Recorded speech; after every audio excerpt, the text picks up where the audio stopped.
Hello, xin chào các bạn. Hôm nay mình làm món chanh leo dầm. Bây giờ mình cắt ra nhá. Đâu, đây là hầu cắt.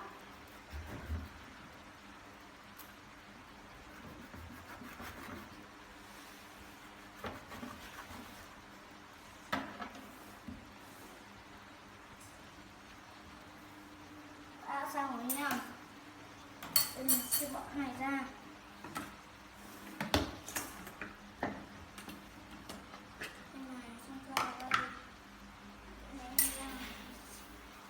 Các bạn đừng gợi cho rất đắng.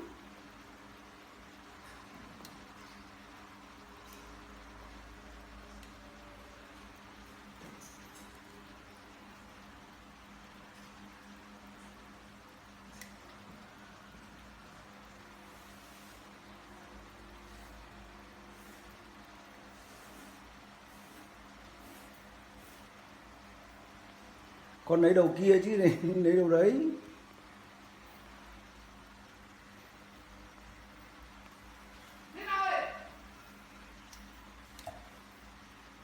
Lấy đầu kia kia đấy.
Bây giờ mình sẽ tách lò nhau.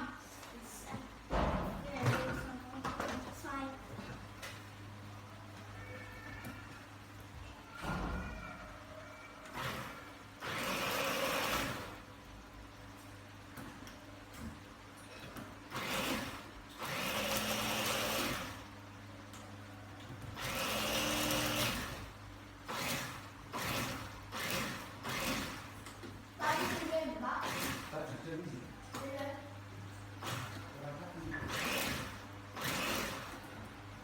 Đã xong rồi nhá. Bây giờ bạn sẽ cho một ít nước vào.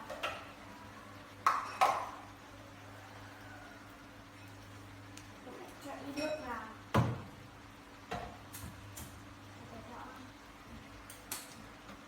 Hết nước rồi ba ơi. Để ngay đi lấy một ít nước nữa. Đấy, con đi con chảo nó ra lấy nước đi. Để đây con để con lấy.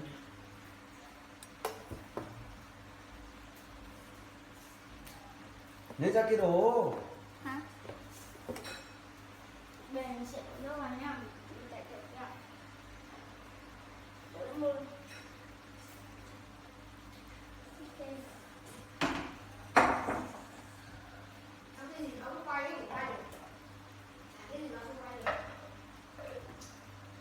Mình sẽ ép một tí nha.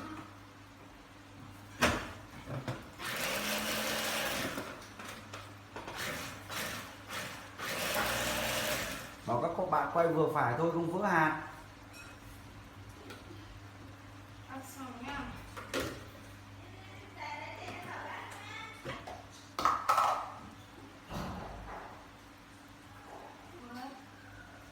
Đây này, các bạn sẽ để làm những cái này. Các bạn sẽ bỏ ra đi. Đổ vào.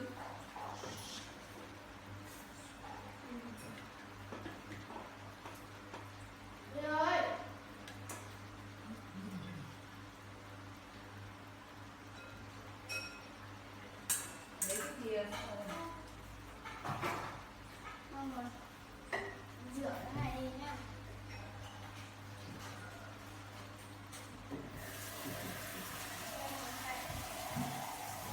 ngon chưa, đủ ngon chưa? Đặt cái gì chưa?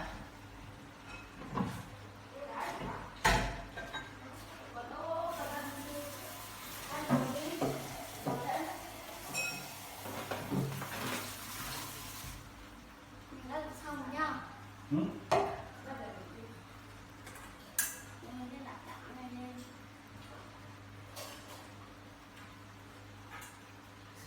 Bộ còn hết mang cái quạt còn kia xuống đưa Cậu làm gì? Xong rồi. Bây giờ đã lên cho cho đường cho nước vào cho sữa máy cho để thêm nước vào con làm mấy quả đấy.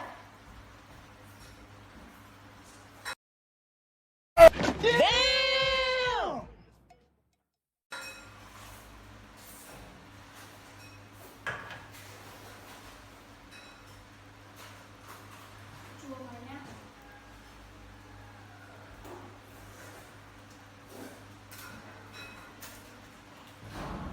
Chia. Một cái sữa chua. Có nước quả đấy à? Để nấu nước lấy lên trứng lắm.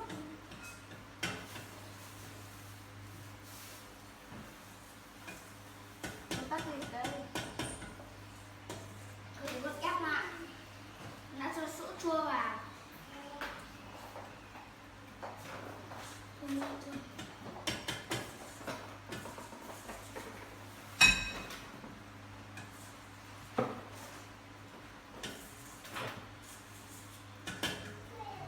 Tôi giết giúp nó bỏ đá sắt ra. Nó làm gì luôn. Chưa cho đường. Vì nó biết là chưa. Đây, để đổ đây. Để làm đi thì nó dọn nhé.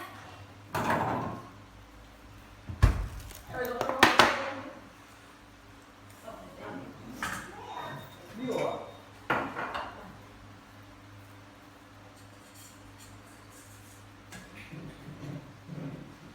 Con lấy hộp sữa của con. Không này vào lấy được không? Thế này. Đây đây.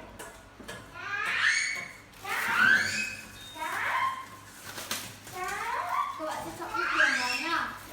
Cái ông thọ vào. Đây mình sẽ chọn ông thọ.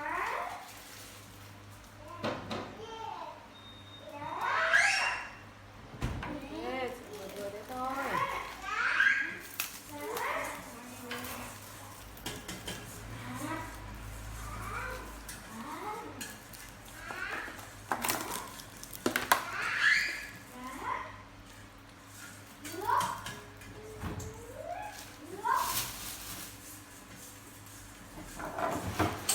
Các bạn sẽ chọn một cái tiền vào.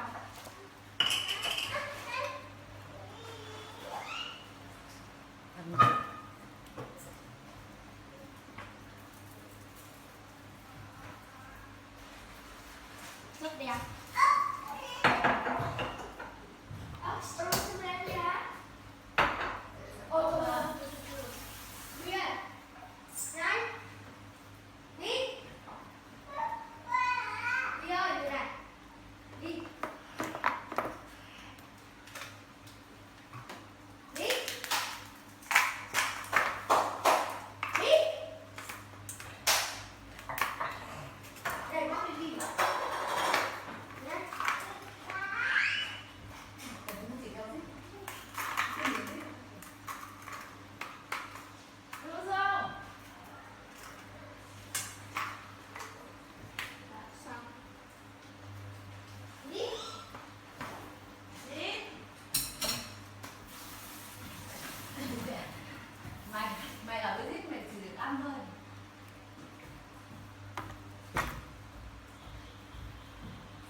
soda vào.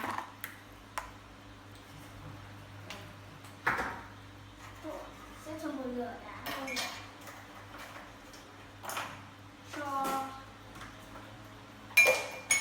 6 viên.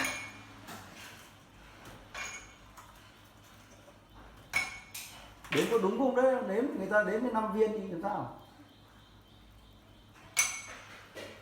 Để cho 8 viên. Thôi thế là được rồi. Mình lại thái đều cái này lên trước.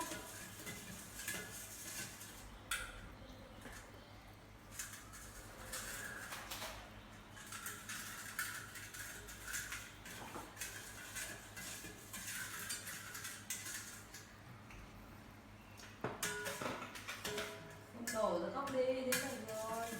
Thế là xong rồi, biến đi. Có là sự tốt.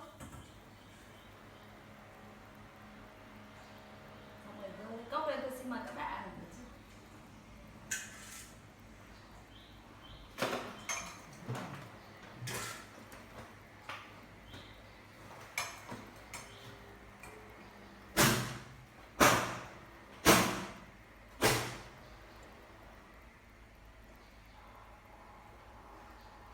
Đây mình sẽ đổ ra cho tiền vào. Nấu cơm. Còn các bạn rửa rửa bát đi. Mình sẽ nhẹ đánh đấy.